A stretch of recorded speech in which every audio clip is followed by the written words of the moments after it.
deterioro renal.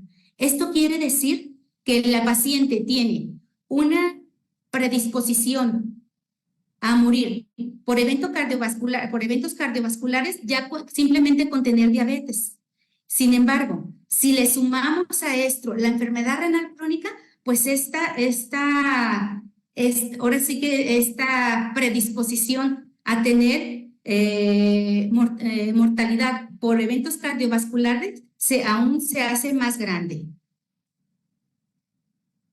Ahorita vamos a ver lo que es el riñón para que nos quede claro lo que es la anatomía, para que nos demos cuenta cómo es el riñón. Fíjense, el riñón es un órgano que viene en dos riñones, ¿sí? Pues yo creo que eso todo el mundo lo sabemos. Hay personas que tienen un solo riñón, pero en una persona que está completa de sus riñones, tiene dos. Son retroperitoneales y están a ambos lados de la columna vertebral. Hay un riñón aquí y otro riñón acá, al lado de la columna vertebral. Están aproximadamente a nivel de la torácica 12 y la tercera lumbar. Tienen forma, como ven aquí, de un frijolito. Tienen forma de un frijol que mide aproximadamente 12 centímetros de longitud, 6 centímetros de ancho y de grosor aproximadamente 3 centímetros. Este riñón mide de 150 a 170 gramos. Realmente es pequeño, es un órgano pequeñito, pero con gran actividad en el cuerpo. Y una particularidad que tiene es que el riñón derecho está más abajo que el riñón izquierdo debido a que el hígado tiende a desplazarlo hacia abajo. Ahora, ¿cómo está el riñón por dentro? El riñón va a tener una corteza, que es la parte más externa, una médula, que es la parte más interna, y va a tener estas que parecen pirámides, se llaman exactamente así, pirámides. Cada riñón tiene de 8 a 18 pirámides aproximadamente cada uno de los riñones. Esta pirámide, en su vértice, va a desembocar en una papila, que a su vez va a desembocar aquí, miren, en el cáliz menor. Estos cálices menor, al irse juntando uno con otro, van a formar lo que son los cálices mayores. En cada riñón tenemos aproximadamente de 2 a 3 cálices mayores. Este cáliz mayor va a ir a drenar acá, a la pelvis renal. Por aquí va a salir la orina. Y esta pelvis renal va a continuar con lo que es el uréter. Y aquí podemos ver, aquí está el riñón, aquí está la pelvis renal, aquí está el uréter que va a desembocar en lo que es la vejiga. Y la vejiga va a terminar en lo que es otro tubito que se llama uretra y por ahí va a salir lo que es la orina, ¿sí? Este riñón es de color, más o menos un color rojo, marrón, y puede, como ya les había dicho, mide 12 centímetros y este riñón tiene unas unidades funcionales o la parte que más tiene actividad en el riñón se llama nefrona. Y la nefrona es esta que vemos aquí. Pero para que la veamos de una forma más grande, es esto. Lo que es una nefrona, la nefrona es la unidad funcional del riñón. Aproximadamente hay 1 millón de nefronas en cada riñón. En cada riñón podemos encontrar 1 millón de nefronas. Estas estructuras tan pequeñas son las que están encargadas de dar la filtración de todo el plasma. Entonces, ¿qué es lo que es la nefrona? La nefrona es esta estructura que está rodeada por una cápsula especializada y que en medio tiene como si fuera una madeja de hilo, que son vasos sanguíneos que están rodeados por células especializadas llamadas podocitos. Por aquí entra el plasma y por aquí se va hacia unos conductos o unos túbulos especializados, los cuales se encargan de hacer la reabsorción de ciertas sustancias. Ahorita vamos a ver cuáles sustancias. Aquí tenemos lo que es el túbulo proximal, el asa de Helen, lo que es el túbulo distal y el túbulo colector. Generalmente esta nefrona que ustedes ven aquí, lo que es el glomérulo está puesto en lo que es la corteza renal y lo que son los túbulos generalmente se vierten hacia lo que es la médula y aquí ya sale todo lo que aquí se filtra y se reabsorbe la sustancia que se tiene que reabsorber otra vez hacia la sangre, y lo que se excreta o secreta ya es lo que llamamos orina, que sale por este orificio, por este túbulo, que es el uretra, y que llega por la uretra, que llega hasta afuera, pues. Entonces, recordemos, esta es donde se hace toda la función especializada de lo que es el riñón. Generalmente se dice que cada 22 minutos se está filtrando todo el plasma de la sangre. Vean qué maravilloso es nuestro cuerpo y cómo trabaja a ritmo acelerado. ¿Y cuáles son las funciones? El riñón realmente es un órgano maravilloso, el cual tiene bastantes funciones. Una de las más importantes es filtrar las sustancias y eliminarlas como desecho a través de la orina. Estas sustancias son sustancias que si las dejáramos en el cuerpo serían sustancias tóxicas. Es por eso que es importante retirarlas de la sangre y excretarlas como orina. ¿Cuáles sustancias? Entre una de las principales está la urea, que es el catabolismo que proviene del catabolismo de las proteínas o la descomposición de las proteínas. Hago énfasis en la urea y en la descomposición de las proteínas porque vamos a ver que en el transcurso de la plática vamos a estar poniendo especial énfasis en las proteínas. Y después vamos a ver por qué. Pero bueno, la urea es una de las sustancias que, estando en gran cantidad dentro del organismo, es tóxica y es filtrada por el riñón. También la creatinina, lo que es la bilirrubina, el ácido úrico y otros metabolitos también son filtrados por el riñón. Otra segunda función que tiene el riñón es regular el equilibrio del líquido y electrolitos en el organismo. Esto lo hace por medio de la filtración, en el cual empieza a filtrar lo que es agua corporal, filtra el agua corporal y también algunos iones. ¿Cuáles iones? Minerales como magnesio, calcio, fósforo, sodio, fosfatos, sulfatos, hidrogeniones. Todo esto es lo que filtra también el riñón, proporcionándonos un equilibrio dentro de nuestros líquidos corporales por medio de esta filtración. Y fíjense, el riñón es uno de los órganos que nos ayudan a mantener el pH de la sangre en niveles normales, junto con el pulmón. Entonces, vea qué importante es esta función que tiene el riñón de regular los líquidos y los electrolitos. Otra función sería producir hormonas que van a mantener o controlar la presión arterial. La principal regulación para mantener la presión arterial a largo plazo es la excreción de sodio. Eso es lo principal. Y esto lo hace también por medio de un mecanismo que es secretando una hormona que se llama renina. Esta hormona llamada renina se elabora, se puede decir aquí, en el riñón, en unas células especializadas llamadas células justaglomerulares, aquí por medio de un mecanismo de activar algunas otras hormonas, termina activando lo que es la aldosterona y haciendo la aldosterona tiene la principal función de hacer una regulación hidrosalina. Regula tanto la excreción de sodio y la excreción de líquido. Entonces, importantísimo también, nos ayuda a regular la presión arterial. Es una de las funciones importantes de lo que es el riñón. Otra de las funciones es la estimulación de los glóbulos rojos. Esto es por medio de la producción de eritrocitos, los cuales van a ser por medio de estimular a la médula ósea, ¿sí? Es importante la eritropoyetina porque la eritropoyetina se produce en el riñón. Entonces, importante para la producción de glóbulos rojos y para que haya una adecuada oxigenación en todo el cuerpo. Sabemos que la hemoglobina transporta oxígeno y nos ayuda a tener un buen funcionamiento en nuestro cuerpo por tener una buena oxigenación.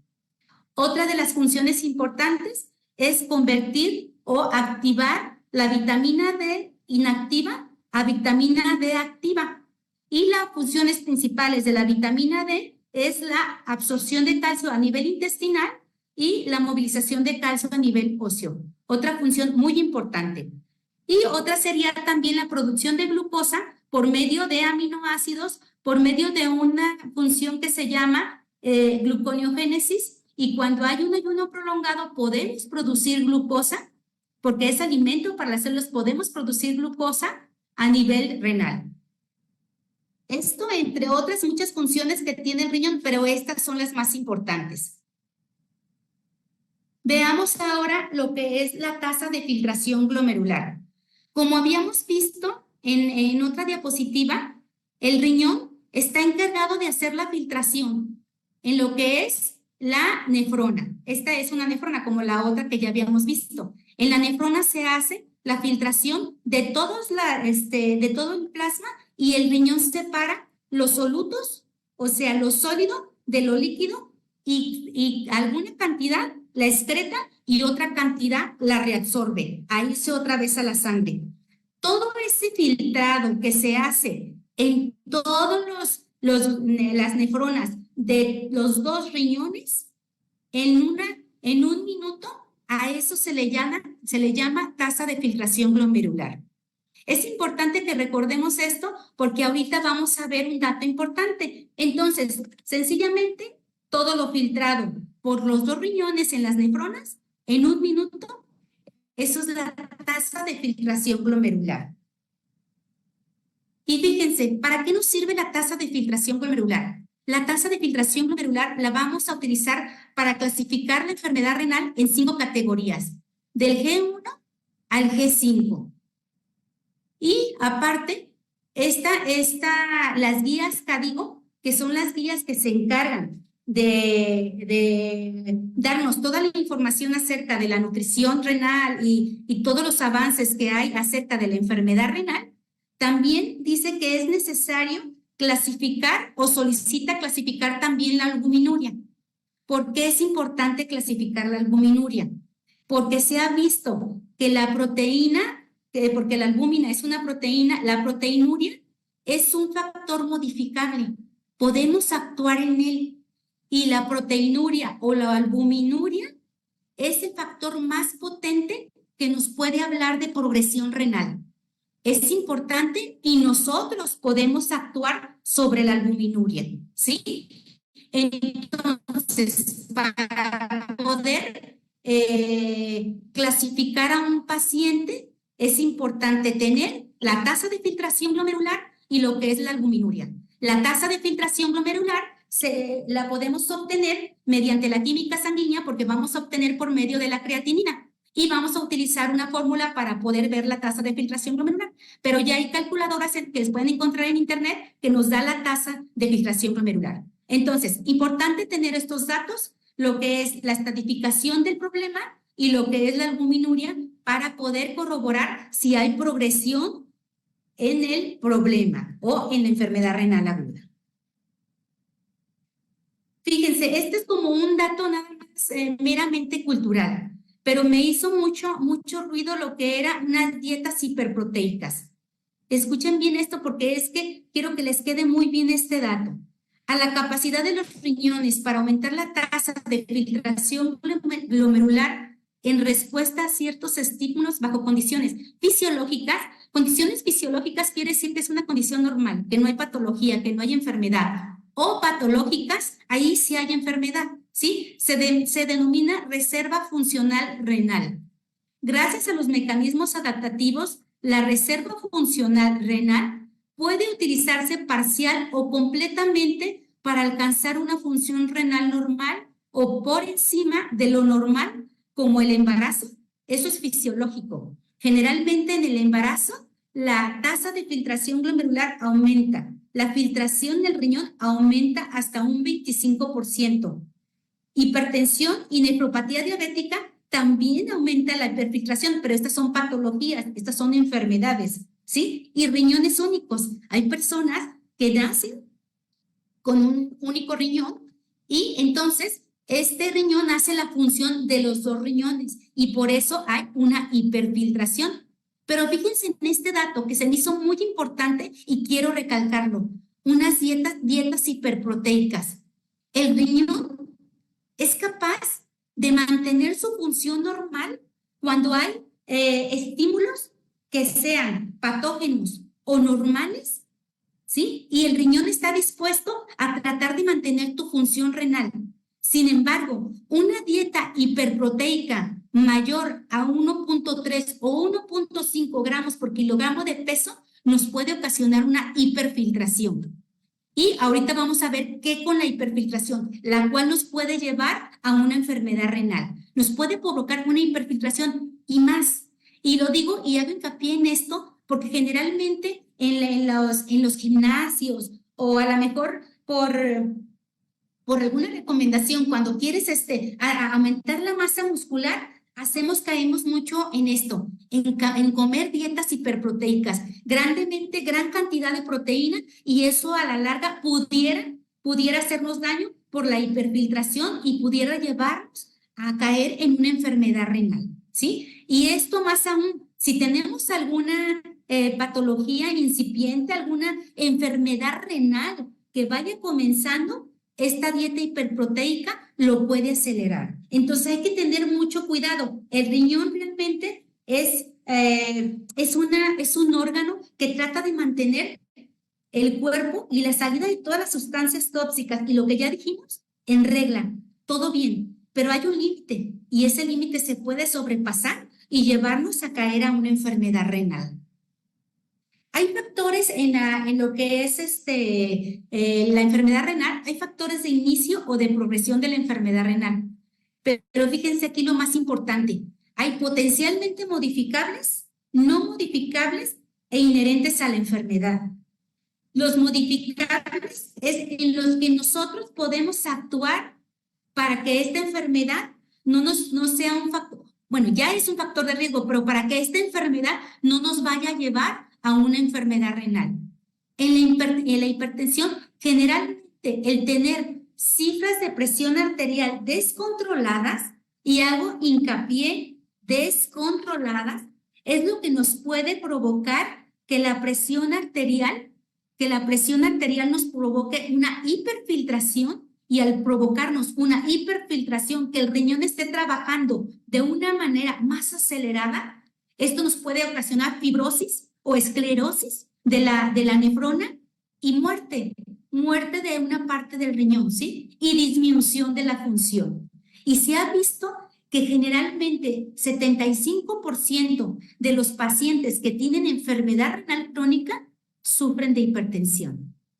La diabetes como factor modificable también, la diabetes es la causa número uno de enfermedad renal crónica terminal. Y me refiero a enfermedad crónica terminal cuando ya tenemos cuando el riñón ya no es capaz de hacer su función, ya llegó como al límite, ya no es capaz de hacer la función y vamos a tener que poner otro tratamiento o otro tratamiento que nos ayude a sustituir la función del riñón. Eso lo vamos a hablar un poquito más adelante. Entonces, mucho cuidado con la diabetes, tratar de mantener nuestros controles nuestro control en meta para poder disminuir este factor de riesgo. Otro factor de riesgo es la dislipidemia. La dislipidemia por sí sola es un factor de riesgo para lo que es daño en todo el árbol vascular, ¿sí? En todas las arterias, en todas las venas. Entonces, si hablamos que lo que es la nefrona y el riñón tiene muchos vasitos sanguíneos, y esa madeja de vasitos sanguíneos pequeños con células especializadas, si nosotros ponemos grasita en ellos, entonces vamos a tener un factor aumentado también de riesgo a enfermedad renal. Y ya, como les dije, ya de todas maneras, la dislipidemia es un riesgo para enfermedad cardiovascular, ¿ok? Y el tabaquismo es otro de los riesgos para dañar al árbol vascular. Entonces, por eso es importante también evitar el tabaquismo para poder mantener nuestros vasos sanguíneos más saludables. La hiperuricemia. Se ha visto que en bastante o en gran cantidad de la población que sufre de enfermedad renal crónica, ya preexistía la hiperuricemia. Y esto es desde arriba de 7 miligramos por decilitro, que realmente parecería que no es tanto, 7 miligramos por decilitro, y que ocasionalmente en estos pacientes se puede encontrar nefrolitiasis, que son las piedritas en lo que son los riñones. Entonces, importante tratar de estar revisando también estos datos del laboratorio, porque arriba de 7 pudiéramos tener ya una condición como factor de riesgo para enfermedad renal crónica. Y la hipovoluminemia, que provoca un aumento de volumen, y el aumento de volumen también podría provocar el daño renal.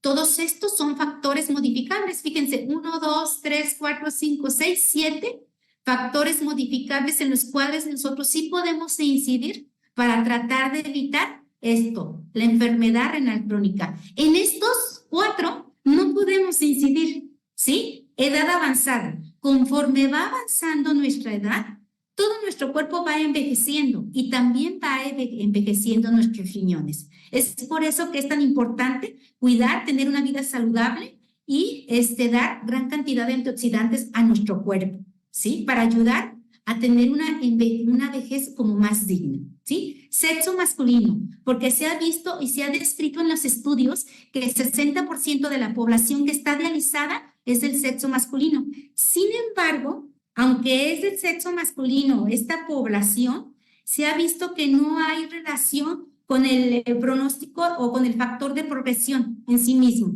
Entonces, realmente es por estadística que se ha visto que más personas, 60%, son varones, los cuales están siendo dializados. Raza negra o afroamericana, en la cual se ha visto hipertensiones muy severas en esta raza, la cual produce hiperfiltración, esto que ya habíamos hablado de hipertensión, pero hipertensiones severas, que nos produce una hiperfiltración y por ende un daño renal, ¿sí? Y bajo peso al nacer. Miren, el bajo peso al nacer es principalmente porque las personas que tienen bajo peso al nacer nacieron con menos nefronas, ¿sí? Y entonces las poquitas que nacieron o las menos que nacieron tienen que ser la función de todas las demás. Es por eso que una persona que tiene bajo peso al nacer hay que tener mucho cuidado con nuestros riñones. Otra cosa, cuando un paciente llega al nefrólogo ya con datos de enfermedad renal crónica y tiene bajo peso al nacer, es muy probablemente que sí sea enfermedad renal crónica. Entonces, cuidemos nuestros riñones, prevengamos esta enfermedad y sobre todo también las personas que tienen bajo peso al nacer tomen cartas en el asunto, ¿sí?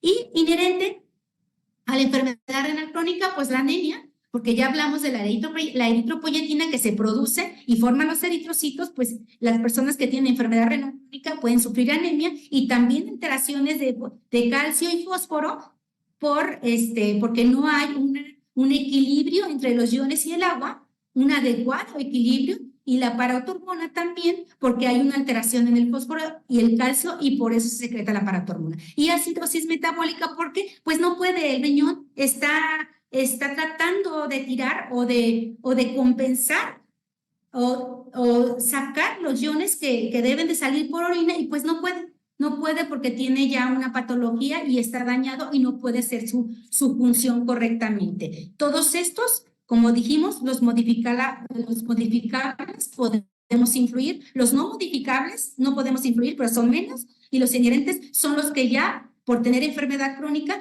pues tenemos que estar muy al pendiente. ¿Cuáles son los síntomas de la enfermedad renal crónica? Bueno, uno muy frecuente y sobre todo en las primeras etapas de la enfermedad renal es volumen urinario aumentado o disminuido. En la primera etapa generalmente está aumentado. Generalmente urinamos muchísimo y también orinamos, sobre todo también nos para orinar, las ganas de orinar en la noche, ¿sí? Entonces, ¿esto por qué es? Principalmente es porque nosotros al momento de ir disminuyendo la capacidad del riñón, él trata de filtrar todos los solutos, porque el cuerpo tiene que estar en equilibrio. Entonces, ¿cómo lo hace? Hiperfiltrando. Aumenta su cantidad que va filtrando y entonces aumenta la cantidad de orina. Sin embargo, conforme va pasando el tiempo, el riñón va cansándose y va disminuyendo la capacidad de filtrar. Entonces empieza a disminuir la orina, inclusive en etapas muy avanzadas hasta el paciente deja de orinar o anuria, ¿sí? Y otra cosa que podemos ver como un síntoma sería la orina espumosa. La orina espumosa es principalmente por la presencia de proteínas en orina. Sangre en orina también podríamos observar. Edema periférico, como lo estamos viendo aquí, el edema periférico principalmente por aumento de volumen, por una sobrecarga de líquido, ¿sí? El riñón ya no está siendo capaz de sacar todo el líquido que debiera sacar por la orina. Hipertensión también por una sobrecarga de volumen y como ya lo habíamos mencionado, también, aparte de la sobrecarga de volumen, también por alteraciones en el sistema renina-angiotensina-aldosterona, que es el sistema de hormonas que ya habíamos hablado, que ayuda a mantener o a regular la secreción y la reabsorción de sodio y agua. Entonces, también por ese mecanismo. Y la disnea, al tener un edema periférico, también podemos tener una sobrecarga de volumen o tener edema a nivel del tórax o tener una sobrecarga de líquido a nivel del tórax, lo cual nos va a producir una disnea o que es una dificultad para respirar, ¿sí? Y los otros síntomas serían la anemia, que ya habíamos visto que la anemia es principalmente por deficiencia de eritropoyetina, la cual ya no es producida o ya es deficiente en su producción en el riñón. Y uremia, la uremia que habíamos dicho, que les hice mucho hincapié, que era de la descomposición de las proteínas, la cual el riñón ya no está pudiendo depurar y al no poder depurar esta cantidad de uremia, pues se va a concentrar. ¿Se va a concentrar dónde? Pues en la sangre. Y esto nos va a dar muchos síntomas y muy incómodos para el paciente que está sufriendo de enfermedad renal. Uno de los principales es el prurito. El prurito es como comezón en todo el cuerpo, pero es una comezón exagerada en todo el cuerpo, en el cual llegan los pacientes hasta sangrarse de tanta comezón que tienen en el cuerpo. Y el siguiente, eso es las náuseas y vómito. Las náuseas y vómitos pueden ser de tal magnitud que inclusive el paciente puede empezar a dejar de comer y a desnutrirse. Y una cosa muy importante que debemos de cuidar en un paciente renal es la desnutrición, porque un paciente renal puede estar un poquito más elevado del peso y eso le beneficia. Y si está más abajo o desnutrido, eso puede ser muy perjudicial, inclusive para la evolución de su enfermedad, ¿sí? Entonces, es importante mantener, por eso, la urea controlada en sangre y tratar también de estar muy al pendiente de que el paciente no se desnutra.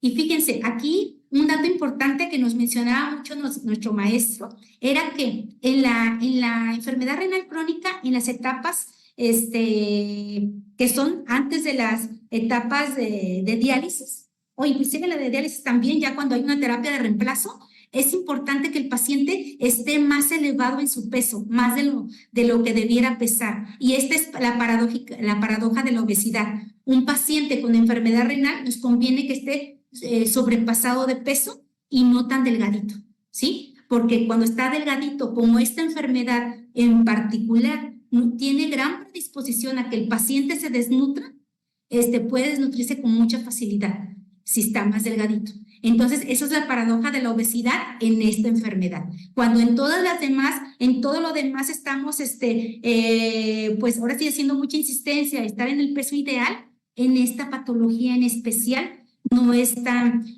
bueno para el paciente. Insomnio pues, se presenta también por lo mismo, por la uremia. Y fatiga puede ser por la uremia o también por la anemia. El paciente tiende a fatigarse, a estar más cansado, ¿sí? A estar débil. ¿Cómo hacemos diagnóstico. ¿Cómo se hace el diagnóstico de la enfermedad renal?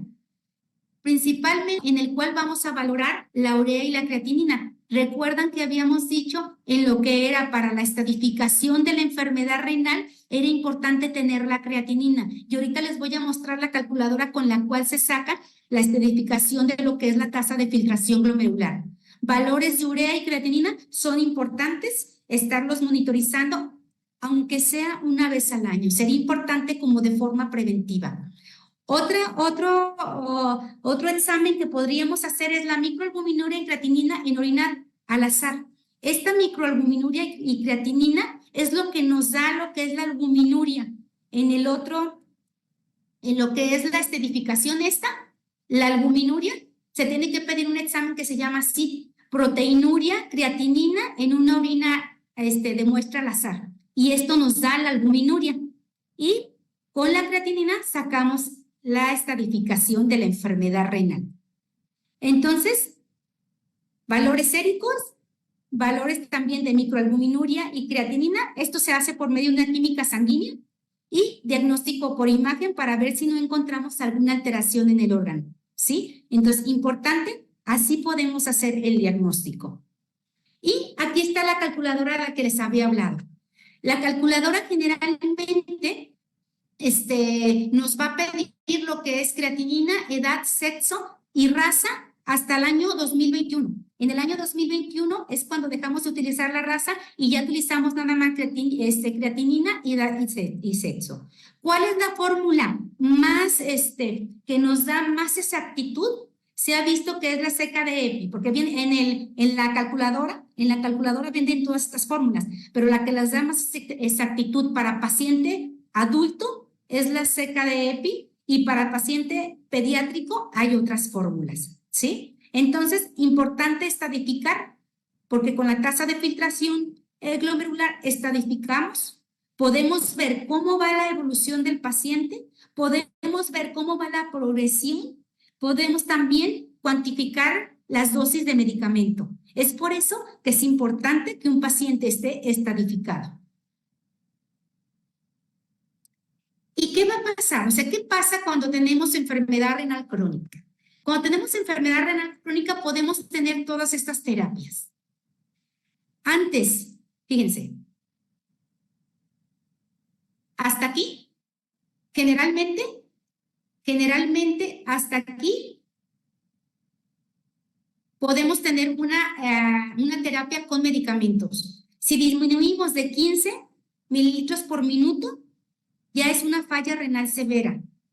Ya desde los 30 mililitros por minuto, generalmente se empieza a presentar el síndrome urémico, ¿sí? Y si en esta cantidad de filtrado glomerular tenemos datos de síndrome urémico importantes, esto es ya una razón para tener que empezar con las demás terapias. La terapia farmacológica, antes de la fase G5 o de la etapa G5, se utiliza terapia farmacológica, varios medicamentos para la dislipidemia, para la presión arterial alta, varios suplementación. Los pacientes que tienen enfermedad renal crónica los suplementan, debe estar suplementado con varios suplementos que ahorita los vamos a ver. Y cuando ya sobrepasamos esa etapa y tenemos el síndrome urémico, entonces siguen estas dos, que son hemodiálisis o diálisis peritoneal. La diálisis peritoneal es un tubito que se aplica aquí en el abdomen, aquí, y entonces en el peritoneo vamos a poder estar dializando el líquido y pudiendo estar limpiando la sangre, ¿sí? Y la hemodiálisis es directamente a un acceso vascular, directamente estar limpiando la sangre. Y lo que es el trasplante renal. El trasplante renal puede darse en cualquiera de estas etapas, ¿sí? Inclusive se ve que es muy benéfico si tenemos una persona que vaya a ser, que tenga un donador de familiar que sea en esta etapa. Es sumamente benéfico para el paciente, les va mejor, ¿sí? Sin embargo, en estas etapas está súper bien si podemos encontrar un donador para el trasplante. En realidad, en cada una de las etapas, el tratamiento es completamente diferente, ¿sí? Y entonces estas serían las terapias que podemos utilizar cuando tenemos una enfermedad renal. ¿Y cuál sería el tratamiento nutricio? El tratamiento nutricional. El tratamiento nutricional es muy variado, porque el tratamiento nutricional lo tenemos que dar según la etapa en que se encuentra el paciente y las alteraciones de los minerales que tengan en sangre. Entonces, así es como se da o se establece el tratamiento. Vamos a verlo en forma muy general, nomás para tener una idea de cómo se da el tratamiento en un paciente con enfermedad renal. ¿Qué tenemos que cuidar? En un paciente con enfermedad renal tenemos que cuidar la hidratación, ¿sí? Se recomienda tomar líquido según como el paciente elimine de orina, ¿sí? En las primeras etapas, generalmente el paciente puede orinar normalmente, 1.5 a 2 litros diarios en las primeras etapas. Y es muy bueno, sí, es muy bueno porque así podemos no tener tanto, estar estar eliminando o disminuyendo la cantidad de líquidos. Por eso es importante mantener la función del riñón. Por eso es importante mantener al paciente en etapas iniciales. Cuando ya se diagnosticó una enfermedad renal, eso es lo más importante, poderlo mantener en las etapas donde inició, ¿sí? Entonces, hidratación se recomienda tomar según la cantidad de líquido que excreta. Y generalmente cuando va disminuyendo ya la orina, la eliminación de orina, es la cantidad de orina más 500 mililitros más. ¿Y saben qué? No es nada más de líquido de caldos, de gelatinas, de líquido de agua, no es nada más ese líquido. También se contabiliza el líquido de frutas, de verduras, de todos los macronutrientes, también se contabiliza para poder dar la cantidad de líquido ideal para ese paciente. Otra de las recomendaciones y en las cuales tenemos que tener mucho ojo es en la ingesta salina, que es la cantidad de ingesta de sodio es aproximadamente menos de 2 a 3 gramos de sodio al día, que esto equivaldría a la sal, que es cloruro de sodio, aproximadamente de 5 a 6 gramos, ¿sí? Pero como les comentaba, igual que lo que es la hidratación, igual que lo que es el líquido, también frutas y verduras y más macronutrientes tienen sodio. Entonces, cuando hacemos un plan de alimentación para paciente renal, también se contabiliza la cantidad que está en frutas y verduras y en todos los demás macronutrientes. Ahí se contabiliza todo. Y lo que queda es lo que se le da al paciente en forma de sal, pues, ¿no? ¿Cuánto es lo que debe de comer un paciente cuando tiene enfermedad renal crónica? Las calorías más o menos son muy parecidas a la cantidad de un paciente normal, pero sí sube un poquito más, hasta 35 calorías, de 30 a 35 calorías para tratar que el paciente mantenga un peso adecuado. Y si un paciente está desnutrido, 35 calorías, aunque tenemos que irlas aumentando poco a poco. Tenemos que irlas aumentando poco a poquito, ¿sí? Porque un paciente que está desnutrido no le podemos dar una bomba de alimento porque lo podemos descompensar. Es poco a poco se le va aumentando las calorías y lo vaya tolerando el paciente. Y si se fijan, principalmente es por el peso ideal. Hay fórmulas para sacar el peso ideal del paciente y para restarle lo que es el líquido, porque si nos acordamos, pues el paciente generalmente presenta edema, ya hay fases más avanzadas, pero presenta edema y tenemos que restar ese líquido a la cantidad que vamos a dar del peso, para darlo por peso ideal menos el líquido, ¿sí? Y los carbohidratos generalmente de 50 a 60, preferiblemente que sean de bajo índice glicémico y de baja absorción, ¿sí? Está entre 50 y 60 y procuramos dar más o menos como 50, cuando tienen a un paciente que vive con diabetes, pues tratar un poquito de dar de menos hidratos de carbono. Sin embargo, cuando ya hay varias enfermedades acumuladas, podemos decir, ya hay diabetes, hay hipertensión y hay enfermedad renal crónica, lo que se le da prioridad es a la enfermedad renal crónica, ¿sí? Si un paciente, como yo tengo que disminuir proteínas, ahorita van a ver, la proteína es muy poquita, si tenemos que disminuir proteína, probablemente tengamos que subir hidratos de carbono para dar la cantidad adecuada de calorías. Y ahí se tendrá a lo mejor que aumentar más insulina o el tratamiento que está utilizando el paciente se tendrá que aumentar más para poder respetar la cantidad de proteína que el paciente va a consumir, ¿ok? Ácidos grasos, aproximadamente menos de 35%, esto igual es en los pacientes en general, y monoinsaturados 20%, poli 10% y saturados menos de 7%, grasas trans, tratar de evitarlas. Grasas trans, tratar de evitarlas, leer etiquetas para tratar de evitar grasas trans, aceites requemados, eso sí, tratar de evitarlos. Y estas grasas, pues monoinsaturadas, aceite de oliva, aceite de aguacate, aceite, las grasas como que vienen de los pescados, pescados azules, entonces ahí tenemos estos tipos de grasas.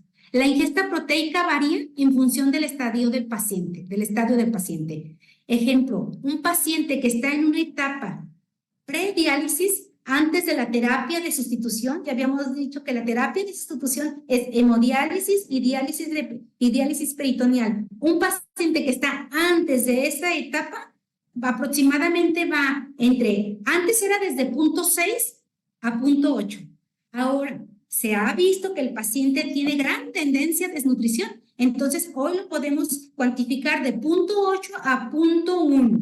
Pero punto 1 sería lo máximo que podemos dar a un paciente. Es importante respetar eso porque ya habíamos dicho que unas dietas que tengan gran cantidad de proteína y más cuando el riñón no funciona adecuadamente puede ocasionar más hiperfiltración. Tener mucho cuidado con la cantidad de proteína. Cuando ya están en terapia de sustitución, entonces hemodiálisis y diálisis peritoneal, entonces las proteínas sí elevan. Se elevan las proteínas debido a que hay gran pérdida de sustancias y gran pérdida de nutrientes por los líquidos que dializan o los líquidos dializables. Entonces, importante, ahí sí se sube la cantidad de proteína a 1.2, 1.1, 1.3, más o menos dependiendo el caso, ¿sí? Recomendaciones de potasio y fósforo según la etapa de la enfermedad renal.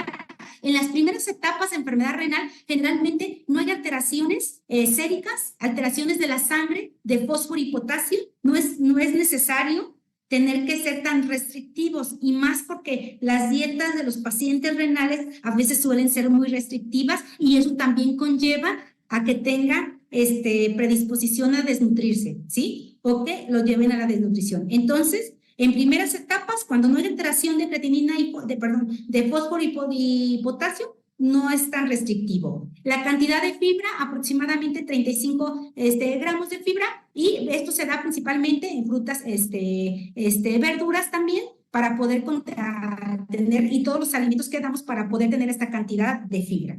Y recomendar la abstinencia de hábitos tóxicos, como ya habíamos visto, tabaquismo, alcoholismo y drogas. Y realizar ejercicio es importante según el paciente lo requiera y según el paciente pueda realizarlo, ¿sí? Aquí es una gráfica, me voy a dar un poquito de prisa porque creo que ya estamos llegando al final. Aquí es una gráfica donde me dice los alimentos que tienen gran cantidad de fósforo, pero aquí voy a hacer nada más hincapié en esto. Los alimentos que tienen gran cantidad de fósforo son embutidos, alimentos empaquetados, ¿sí? Las bebidas gaseosas, los refrescos tienen gran cantidad de fósforo. Entonces, en un paciente que tiene enfermedad renal crónica, es importante hacerle hincapié que debemos suprimir o evitar lo más posible los productos empaquetados. El refresco definitivamente no, ¿sí? El refresco definitivamente no, si queremos conservar un poco más esa función renal que tenemos, ¿ok? Y en esto las carnes rojas tienen fósforo, los pescados azules tienen más cantidad de fósforo, los panes integrales tienen más cantidad de fósforo que los panes blancos. Los embutidos, los crustáceos también tienen gran cantidad de fósforo, entonces los quesos curados tienen más fósforo, la yema de huevo tiene más fósforo que la clara, entonces eso es importante hacer mucho hincapié.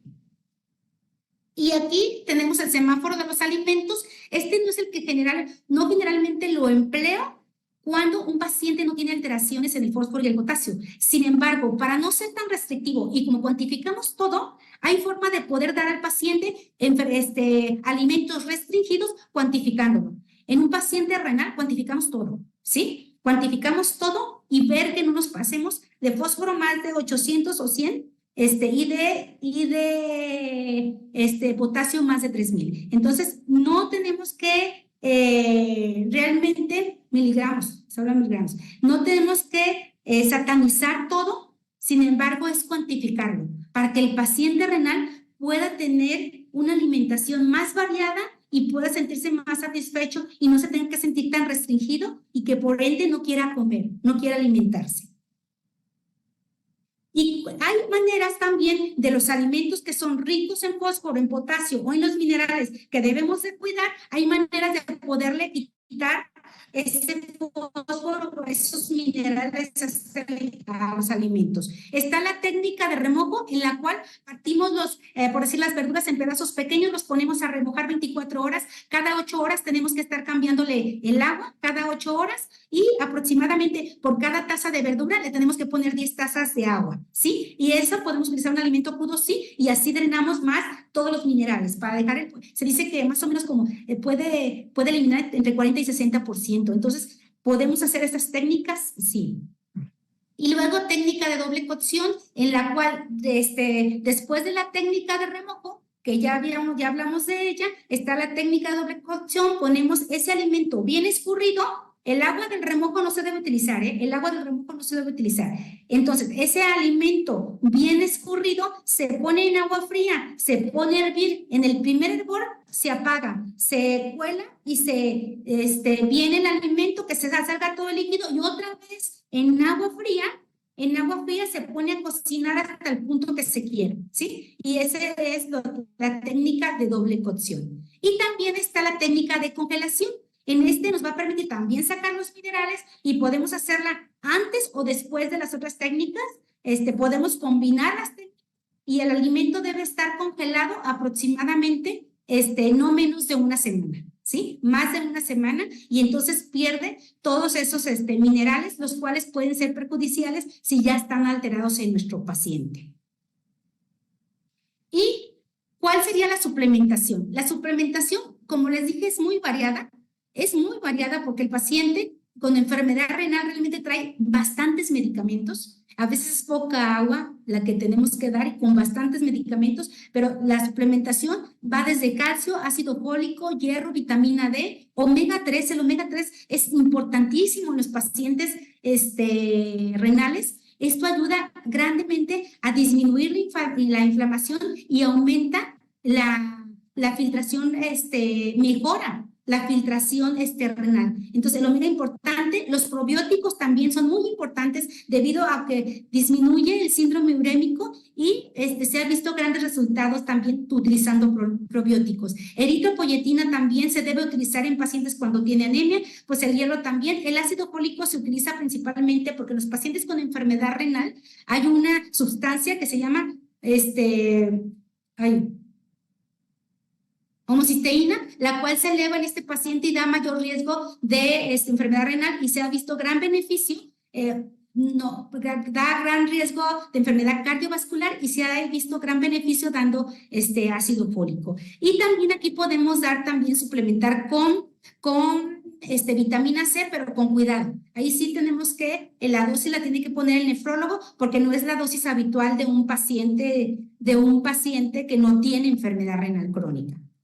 Y esto ya para terminar, por último, ¿cómo proteger nuestros riñones? Ya hablamos de toda la enfermedad renal crónica y ya vimos que la enfermedad renal crónica es una enfermedad en la cual ya cuando tenemos la enfermedad tenemos que tener a lo mejor grandes cuidados. Sin embargo, esto lo podemos prevenir, ¿sí? ¿Qué podemos hacer? Evitar o controlar los problemas de salud que producen daño renal, y ya habíamos visto cuáles producen daño renal. Si ya tenemos diabetes, si ya tenemos hipertensión, hiperuricemia, dislipidemia, obesidad, todas esas enfermedades que nos pueden conducir a daño renal, tratar de mantenerlos controlados. Si tenemos obesidad, bajar de peso, es súper importante. La obesidad se ha visto como factor de riesgo para enfermedad renal porque aumenta la filtración del riñón, da una hiperfiltración de la que ya mucho estuvimos hablando.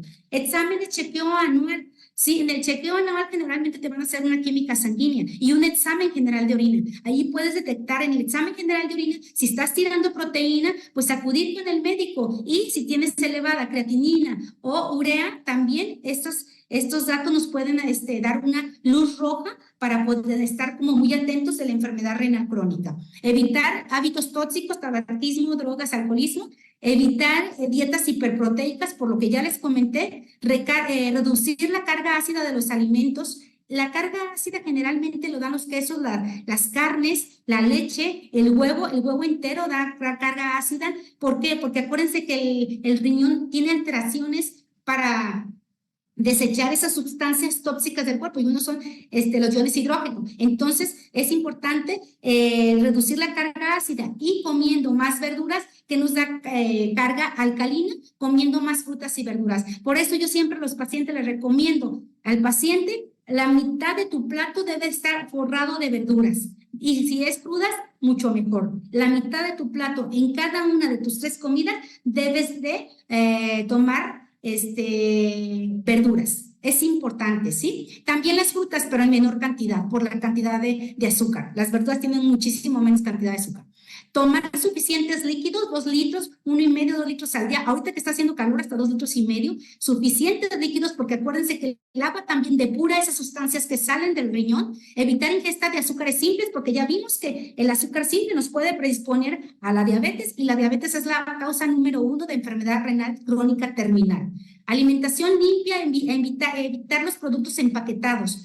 Tienen gran cantidad de sustancias, los cuales tanto el hígado como el riñón sufren cuando tomamos gran cantidad de alimentos empaquetados. ¿Por qué? Porque ellos son los encargados de depurar todas esas sustancias. Suplementación adecuada. ¿Por qué? Una suplementación con gran cantidad de antioxidantes, porque esto nos ayuda a envejecer con dignidad. Es importante tomar nuestros antioxidantes diarios. En la pirámide nutricional de la Universidad de Harvard ya viene de rigor todos los días suplementación. Entonces, la suplementación con antioxidantes es indispensable. Y una cosa muy importante, evitar automedicación, que hay muchos de los medicamentos que pueden ser y que son muy utilizados, que pueden ser nefrotóxicos, y a veces los utilizamos como si fueran dulces, y eso no puede ser. El médico es el indicado para darte una medicación cuando estás enfermo, y la cantidad de días que debe ser, la cantidad de tiempo que lo debes de tomar. Eso es importantísimo. Creo que esta ya era la última diapositiva. Pues por su atención, muchas gracias. Creo que espero que la información que les pude brindar les sirva de algo, y sobre todo esas medidas esas medidas preventivas que realmente nos pueden ayudar a tratar de evitar esa enfermedad, que como vimos está en ascenso cada año. Pues por mi parte, muchas gracias. ¿Hay alguna pregunta? Muchas gracias, Gaby, por tan interesante información. Vamos a darte las gracias, a parar aquí la grabación para contestar preguntas, ¿de acuerdo? Recording stopped. Si quieres nada más dejar de compartir la pantalla, Gaby, por favor.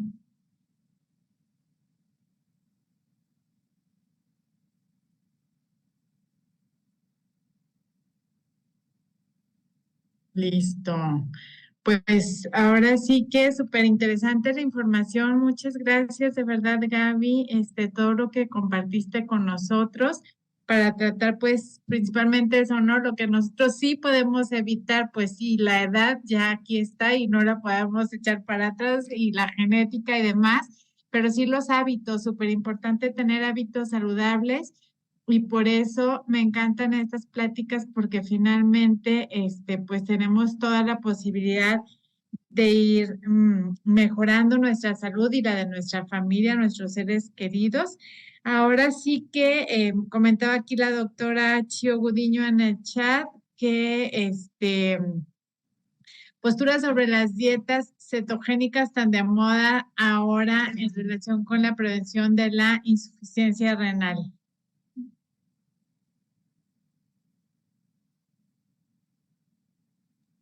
Ya lo encontré, ya lo encontré. Miren, Hay varias dietas, ¿sí? Y la dieta cetogénica es una dieta hiper, proteica, que tiene una gran cantidad también de proteína. Hay que tener cuidado, no es una dieta que podamos utilizarlo por mucho tiempo, no.